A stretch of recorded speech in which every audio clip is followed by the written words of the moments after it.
Il est 15h06 et dans maintenant pile 24 minutes, on suivra l'ouverture des marchés américains, une ouverture qu'on suivra avec bien sûr tous nos experts sur place à New York et on rejoint tout de suite Grégory Volokin, le président de Mescart Financial Services au cœur de Manhattan. Bonjour Grégory. Bonjour Guillaume. Bon, on imagine aujourd'hui ce qui fera parler à Wall Street, ce qui fera réagir le marché américain, c'est bien sûr la publication d'Apple, une publication qui pourrait finalement être sanctionnée même si tout n'est pas noir, loin de là. Je dirais que non seulement c'est pas noir, moi je vois les choses même plutôt excellentes du côté de Apple, mais il faut croire que les investisseurs non seulement ne savent pas lire, mais sont tous des moutons. C'est un peu ce qu'on constate ce matin en voyant la réaction qu'ils ont vis-à-vis des résultats de Apple. Alors qu'est-ce qu'ils reprochent à ces résultats? Ils reprochent qu'en fait les ventes de iPhone ne soient pas arrivées au niveau que quelques analystes absolument inconnus et qui ont encore du lait derrière les oreilles avaient imaginé dans leurs rêves les plus fous. En attendant, les hausses de vente d'iPhone sont absolument fantastiques. C'est 35% de hausse par rapport à l'année dernière. Les analystes se plaignent un peu de la faiblesse en Chine. En Chine, c'est 80% de hausse des ventes. Donc on a vraiment là l'impression que c'est le monde qui est tombé sur la tête. En plus, Apple se vend, si on enlève le cash, à 13 fois les earnings.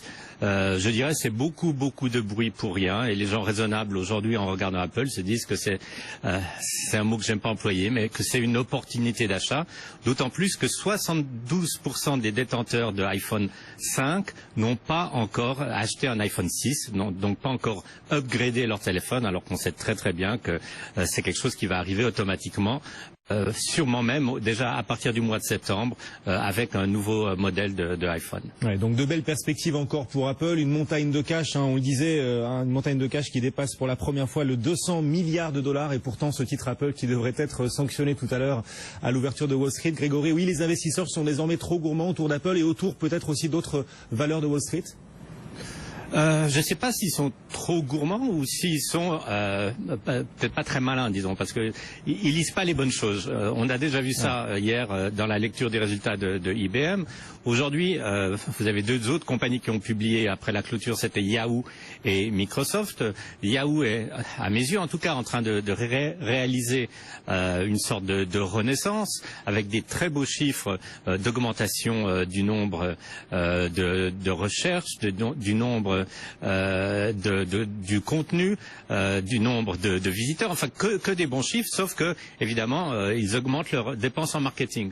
Est-ce que c'est une critique à faire à Yahoo d'augmenter ses dépenses en marketing pour essayer de regagner des parts de marché? Je ne pense pas. Malgré ça, le titre baisse un peu de 2%. Microsoft, c'est peut-être une autre histoire. Microsoft évidemment a un produit qui est le produit le plus important, c'est Windows avec vous savez la suite Office, etc.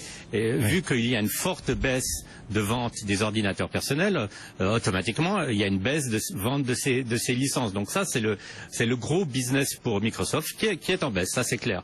Par contre, pour le coup, c'est justifié.